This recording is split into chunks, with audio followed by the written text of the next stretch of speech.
we'll start with Carlos Torres. Carlos is a published author, coach, and program director for a young adult program. He creates curriculum and designs groups to develop social skills, vocational skills, leisure, and relationship skills. He also coaches special needs sports teams for the Miracle League of Wisconsin. He has a degree in special education, and he is the co-author of this book, along with Catherine Saint, who is a PhD, LPC, and a BCBA. Catherine has her doctorate in behavior analysis and is a licensed professional counselor. She presents locally and internationally on topics related to autism. She has a private practice in mental health counseling, is the director of training at Fox Valley Autism Treatment Program in Appleton, Wisconsin. So we're very excited to have them here, and we're going to be talking about their books, Autism and Depression, and Awkward, the Social Do's and Don'ts of Being a Young Adult. Welcome to the show, Carlos and Catherine. Hi, thanks for having us. Thanks for having us, guys. We're so excited to have you, and thank you, because we had you scheduled to be on like a month ago, and then we had to reschedule you. So thank you for being so willing to be rescheduled. But I think, first of all, we should talk about both of these books just a little bit, and give us a little description, if you would, of each of the books.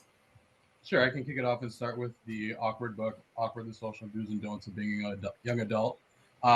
This one, I was working with younger adults, teenage clients, and there was a lot of stuff going on where social scenarios were not being understood, or one of my clients specifically said, well, why should I, in a certain circumstance for socially with their friends? And it just sprung an idea that this client isn't picking up exactly on why it's appropriate to do this socially, because he wants to fit in, and it was just a question to help him do that. So in this book, we break down certain scenarios with, these are the typical do's, these are the typical don'ts, with visuals to kind of show some scenarios that happen as well. We break down with role-playing scenarios, discussion questions, and then one thing that I think is forgot a lot of times is that self-evaluation piece. So they're able to, whether it's prompted with help, with family, therapist, whatever, or themselves being able to self-evaluate, like, where are they now? Do they gauge and have a better understanding so that they can improve and be more successful in their everyday life? We were really hoping with this book that it'd be super easy. They could quick grab it, like, okay, I'm going over to my friend's house. What are some things I should keep in mind so that I don't offend anyone, or so that it goes smoothly? So we wanted it to just be super user-friendly, written in relatable language. So it's a pretty casual book. Wonderful. And should we talk about this one first and then talk about the other one in total? Maybe we should do that. So I'm interested in that. You were saying the self-evaluation piece. Talk to us a little bit about that and why that's important.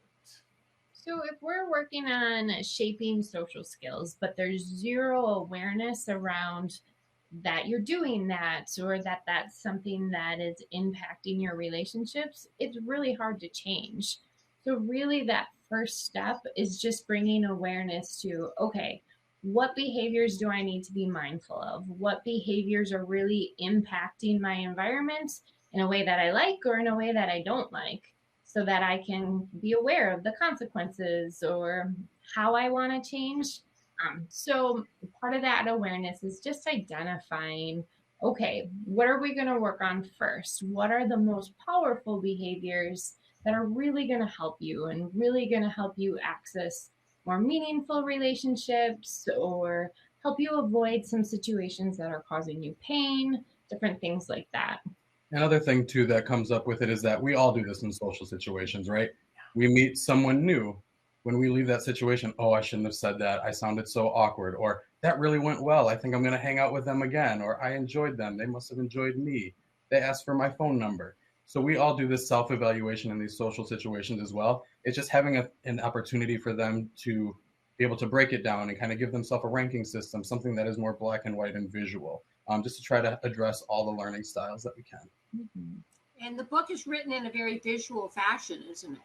That's right. Yes. Tell us a little bit about that.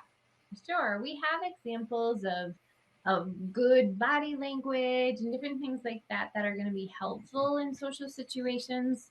And then examples of body language in different environments that are going to be hurtful. So, really messy houses, for example, is one visual where somebody invites their friends over, but their house is really dirty. So it shows some facial expressions that might be on the guest's face and different things like that to just kind of help bring awareness to these are some reactions that could happen. So just helping if somebody is more visual, sometimes those pictures are really going to stick with them versus the words written in a list might not stick as good. So, and what age and what skill set should somebody have to be able to do this? Is this a book that is okay for a 12-year-old? And what I don't know. I'm mincing my words here because I hate having to say, what level are they at? But what kinds of skills do you have to have for this to be something that's potentially useful to you? The book, because we all know we want to have friends, right? Absolutely. Right, absolutely. Yeah. I think it's perfect for anyone that's looking to have that sustainable relationship independently, without 100% prompting from a parent, a therapist, a guardian, whoever it may be. Someone that's looking to take that next step from, I'm feeling a little unsure in these situations. What's a way that we can boost my confidence, boost my skill set in this way so that I can have the ultimate success and be accepted by peers, accepted in friend circles, whatever it may be. The intent was to write it for high school age and all the way up to adults. But there have been clients of mine that have used it age 10, age 12, with some of the concepts being more explained thoroughly with therapists or parents and things like that to kind of prompt the learning at that situation. There's certain topics in the book that would really apply to most ages, where there's other vocational specific topics that would really only apply to older populations. I was saying all this week, I feel like I need this book. I feel like social things have changed so much in the last 10 years and then put the pandemic on top of it. And I'm in situations sometimes where I'm like, I don't know what the proper thing is to do here. I don't know how to react. Sometimes I don't understand the language. For heaven's sake, Traven, our producer, sent me a text message yesterday, and it had one of those 3-letter things. And it was SMH, shaking my head. I didn't know. Like I need somebody to walk with me to explain these things to me. It's a tough landscape, don't you think, for anyone? Absolutely. Yeah. We, when writing this, my mom actually took a peek at it and she's like, oh, I could use this too. So it's really funny. Yeah, social media has changed so much about the landscape, hasn't it? Absolutely. Yes. So I think we could all use a guide. I feel like there's so many situations that social skills are gray. It's not black and white what to do. So there's many situations where I'm like, oh, I was just so awkward. I wish I would have navigated that difference, or. But if it's so awkward, taking your word, I think sometimes we avoid it. But you guys suggest that we should not. Why is it important that we not avoid this? This is so critical. Our fear will grow. Our anxiety will grow. You mentioned that earlier in this episode already about anxiety. When we avoid things, that feeds our anxiety and that makes it worse. So when we work on that exposure in a safe environment, we can train our brains that it's okay, it's safe, it's not as bad as I feared, so that we don't have that big fear reaction every time we're in that situation. Yeah. And I also think that, when we really get down to it, when we talk as parents, and Nancy, you and I've had this conversation before, at the end of the day, what we want is for our kids to be happy and to feel like they belong and to have friends, to have people around them that we know care about them. Right.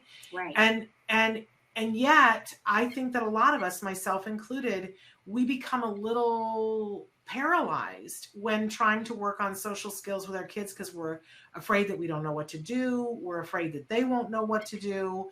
We're afraid they're going to get their feelings hurt. So we do that avoiding that you were talking about. But now there's a book. I think this would be a great gift for anybody that's graduating from middle school or high school, anyone, whether they're on the spectrum or not. But where can we get it? Amazon is an easy way to get it. You can get it there. Otherwise, bookstores have it. Our publisher is Future Horizons. So anywhere which I there's... kind of love. Oh, awesome. I love Future Horizons. It's no secret. But I really think what a great topic that we can all use. But you have another book out Yes. that I've been misnaming all week long as I've teased it to everybody. I've said the autism and anxiety book. It's not at all. Tell us what this book is. Sure. So this book was written due to the high numbers of people diagnosed with both autism and depression. So that number, especially with the older population, is extremely high. And where people run into trouble is they will often go to counselors to seek help for depression, but the counselor will not have experience with autism, and so they'll refer out. And they'll say, I'm sorry, I'm not qualified to treat you, so I'm going to need to refer you to someone who has experience with autism. And so then what happens in a lot of cases is they can't find anyone. And so they end up not getting treatment at all. So we were seeing this with our clients, and we were having people reach out to us that lived really far away that couldn't come and do in-person therapy with us. And so we wanted to be able to offer something that we could say, like, hey, I know you don't have a provider in your area, but here's a book that you can take, and you can do this either by yourself, with a parent, with a therapist, with a friend. You know, you can walk through this workbook and hopefully gain some skills, gain some awareness, and really have some tools to fight that depression. Yeah, the main thing that we really pushed for, like Katie said, was like the workbook mentality. Work through it. That way it's your feelings that is going on rather than just stating possible feelings. We really try to get it individualized and kind of create almost a web of these are the choices that you can make from there to be successful in this situation. These are ways that you can boost your self-esteem to have that confidence to go into a new situation and really be successful. When you have these negative thoughts, what are ways that you can do it? And, you know, in some situations, there might need to be a support person there to help out with these things or to remind them of the values that they're working towards in some of these uncomfortable situations. It sounds like the books almost work in tandem. Absolutely. Yep. You know, you hit it on the head when you said earlier that people have that fear of, I don't want to put myself in this situation because I don't know how to navigate it. I don't have the confidence. But sometimes that ends up to be circular because then people avoid things, but then they feel isolated and alone. You know, so you have this catch-22 of I'm safe in my comfort zone, but if I stay there, I struggle to find meaning and purpose in my life. I struggle to find friendships, and I struggle to find connection with people. You know, so figuring out how to work through those emotions of I'm terrified to go talk to that person, but I know I need to because I need friendships to feel less alone. And, you know, so just giving people tools to work through that so they can live a life that they feel good about and that they find meaning in. Yeah, and one thing that we stress, Katie kind of said it as well, is like passion and purpose. So have a passion, whether it's some of your leisure activities, and your purpose, whether that is volunteering with somebody with support or not, or whether that's working independently somewhere for a few hours a week or working full time. You know, I'm not here to define that for anybody, but as long as you have that, that's going to lead to more of that successful life and something that you can work towards. One thing that I stress with all my clients is that we all have goals, no matter if you're 2 years old, no matter if you're 102 years old. We're always working towards something, whether it's beating a level in a video game or creating new artwork, whatever it is that, you know, there's something that you're working towards in a common goal. And I think having that transparency while working with some of these individuals is super important. That way they see, oh yeah, Carlos is working on that too. We've got something in common. And is this book also geared towards, as you say, young adults, but also teens and maybe even preteens? Yep, exactly. Okay, great. And I'm wondering from you guys, I think we've all known that autism and depression were two things that went hand in hand a lot, but I'm wondering if you're seeing that there's just so much more because of the pandemic and coming out of the pandemic. It seems to me, it feels like there were some people in our population that being in isolation was almost a relief And now the coming out of the pandemic is just so hard. And then there's a whole other group of people that were just devastated by the isolation of the pandemic, and it feels very damaging what has happened to them over the last 2 years. Maybe talk a little bit about that and how the book might help if families are going through any of that. Absolutely. No, when we look at the stats on what the pandemic did to people's mental health, it's horrible. Even suicide rates are higher. So it's really had a negative impact on everyone.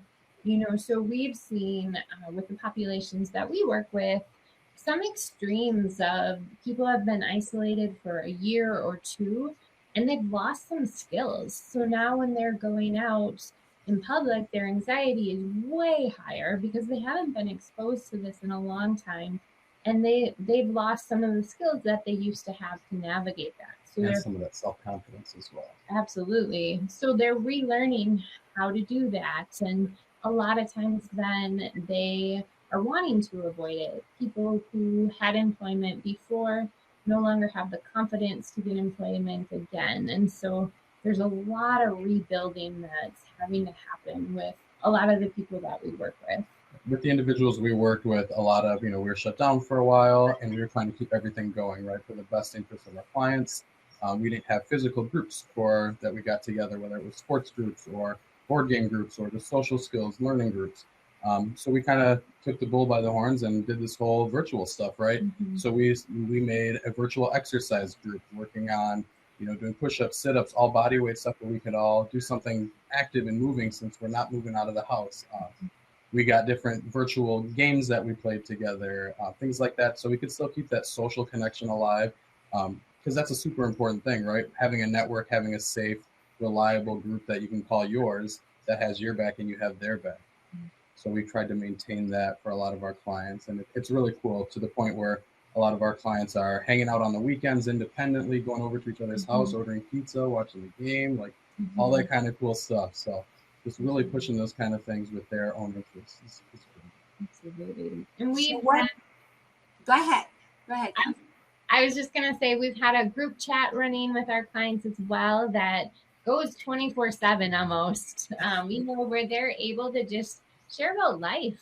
Sometimes it's really silly, like, hey, if you were an animal, what animal would you be? And, everybody chimes in. Other times it's more serious and people are like, hey, I'm having a really bad day. I'm struggling. And then the whole group comes together and offers support. So that community has been a really big part of fighting depression and anxiety and working on their mental health together. So tell us what you're working on next. You seem to have a great partnership going here.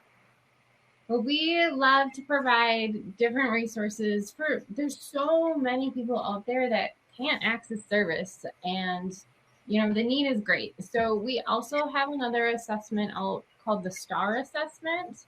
And so this is written for young adults as well.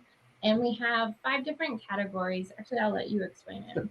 Yeah, it was based off of the idea I got was actually from a video game, right? So when you're playing and you make a character, their stats, you're building their stats and whatnot. So it's in the shape of a star for 5 main categories, being daily living skills, social skills, vocational, emotional, and one that's forgotten about a lot is leisure skills. That stuff you can do independently at home, staying out of trouble.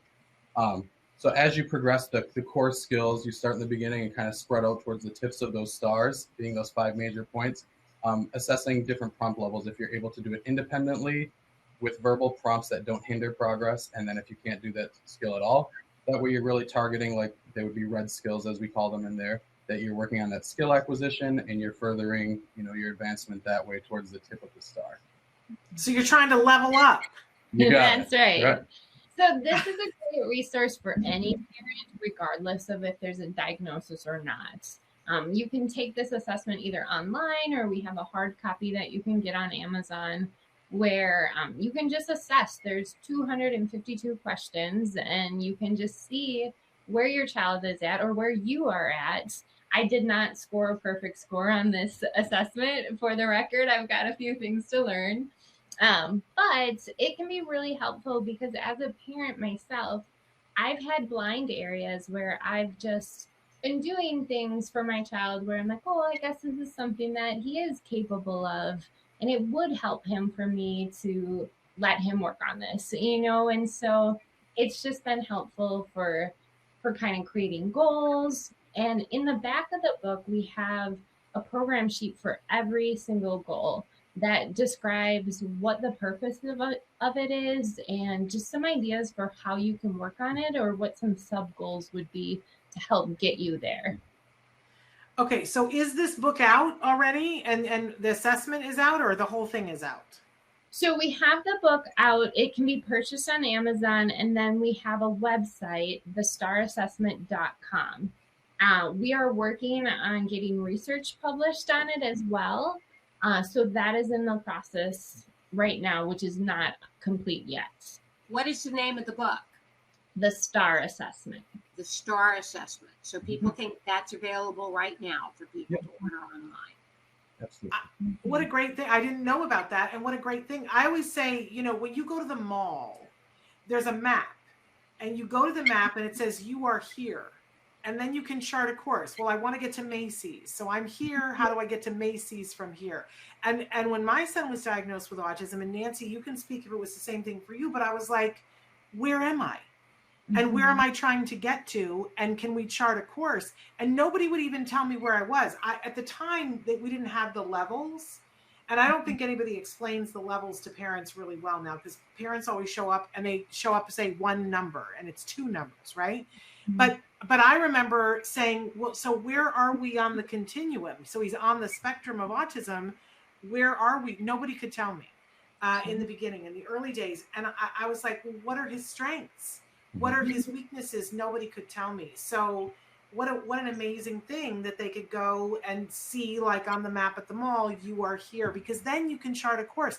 And if years later, somebody said to me, because as a teacher, what I understood was that they said, well, if somebody's receptive language is stronger than their expressive, then you would teach this way. Whereas if it was the other way, you would teach a different way.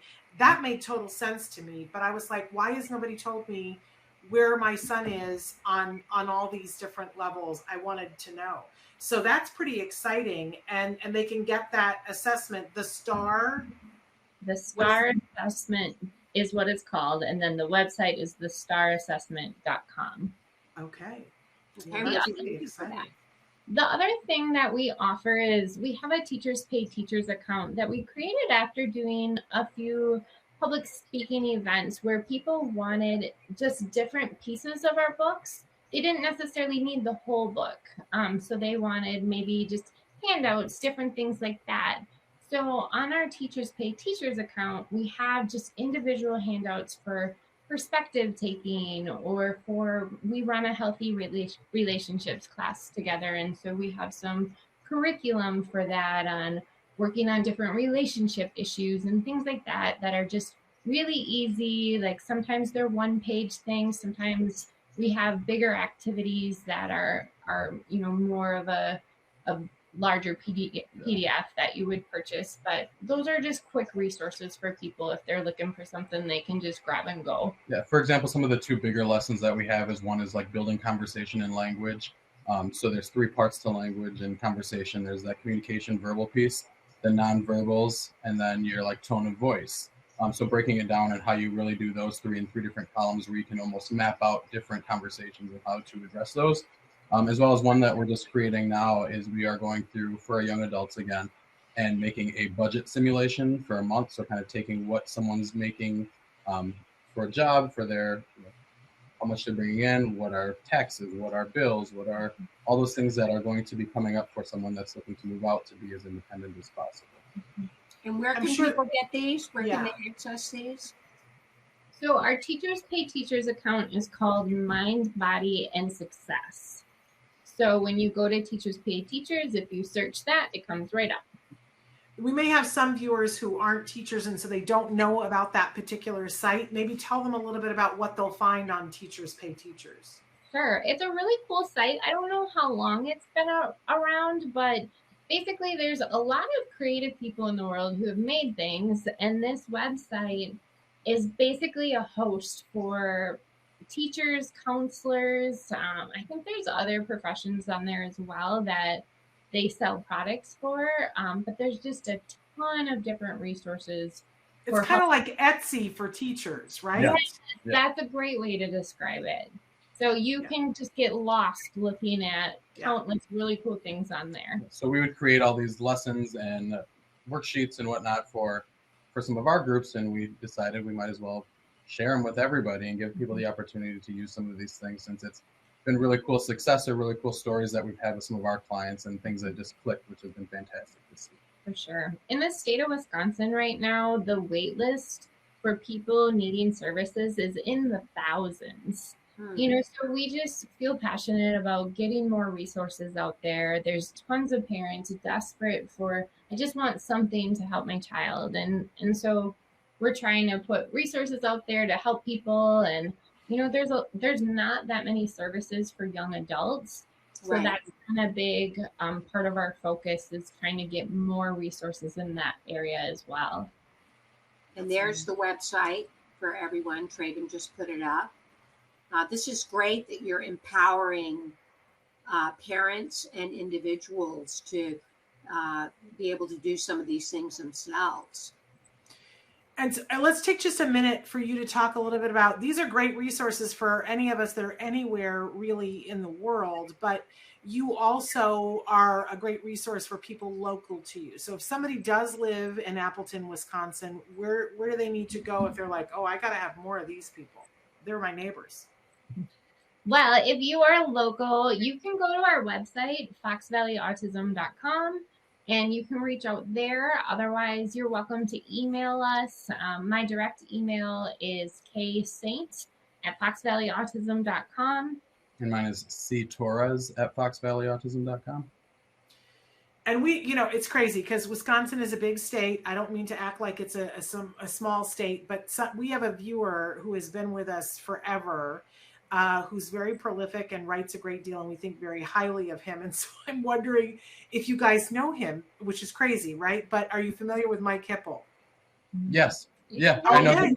There you go, Shannon. Small world.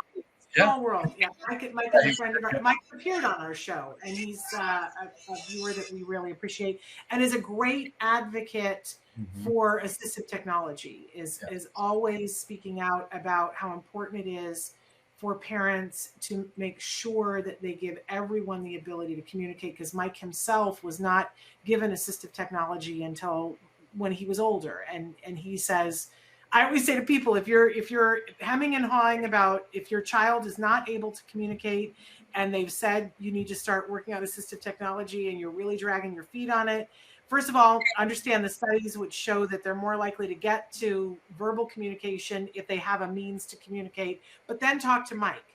And Mike will start throwing things and saying how important it is that you give your child the ability to communicate and how it's everybody's right. He's a tireless advocate for that, and I listen to him when he says that. But that's fun that you guys know him too. We got to come to Wisconsin at some point. I almost made it to a conference there once, and then I don't know what happened. It didn't happen. Well, your son can come in pink cows, Nancy. There's a lot of them. Yeah. Right, Nancy? There's cows in Wisconsin. Why can paint away? Absolutely amazing. We just really want to thank you guys for the work that you're doing and the help and support. It's funny, usually around this time of year, we always do a show about what you can do, because right now a lot of our kids are in extended school year, but then that ends in about a week and a half, and people are left at a disadvantage for the rest of the summer. And I always, as a former teacher, I that always makes me nervous, because summer is the ideal time to catch up. If you're trying to work on a skill and get a little bit ahead, summer is the time to do it. And so I think that both of your books, wonderful resources, and it's never occurred to me to tell them to go to Teachers Pay Teachers, but that's the perfect place to find things if you're doing homeschool or trying to catch up on something, to get the materials that have already been created by somebody who's creative. And sometimes it's $1 to be able to buy a worksheet that can make a big difference in your child or teenager or young adult's life. Absolutely. So thanks for reminding us. Tell us again the name of your Teachers Pay Teachers site. It is teacherspayteachers.com. store/mind, body, and success. There we go. And Traven's Right. got it up on the screen for those of you who are watching the video podcast. Again, and then where can they get the books? Amazon. Yep, Amazon's going to be the quickest, easy, or Future Horizons for the autism and depression, and Awkward. And if you want the online version of the STAR assessment, that's thestarassessment.com. You both are doing such great work. You're just so prolific, and we've really enjoyed having you here on the show to talk about all of your endeavors. And we wish you the best of luck in the future. Well, thank you so much. And thank you for your impact on this community. Absolutely. Thank you for having us. Thank you. Thank you. You have a wonderful day. You guys You as well. too. All right. Take care. Bye. Mhm.